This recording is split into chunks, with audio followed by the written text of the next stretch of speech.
In my first year, I had 10 lectures per week, and in addition to that, I had supervision classes for each of the course, so that would be about 16 hours per week of contacts. Lectures take place in the lecture theatres, and there are approximately 200 students. We'd sit down, have a little chat, get our notebooks out, and then you kind of start looking at the content maybe a bit before the lecture starts, and then the lecture begins and you can take notes and see how it goes really.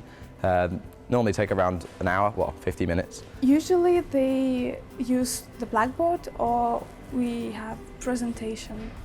So I take notes just on plain A4 paper, and then just read through it, and then you can do the problem sheets, which are obviously set by the lecturer. Do I understand everything? No, actually no, I don't understand everything, but we got podcast, so I can revisit the video anytime I want, so I don't worry about that. The main aim is for us to think after the lecture, so that we could have a look at the material, and if it's not clear after that, then we have a lot of opportunities to ask for support and help.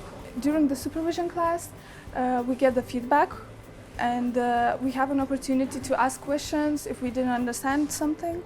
Yeah, so the supervisions are basically you have a little class and you have a lecturer or a PhD student or whoever helps run the class, and you're just going through the problem sheets. They're explaining certain problems, maybe where you struggled, what you didn't quite understand or weren't as confident with, and it's just a nice chance to also meet lecturers and get to know people.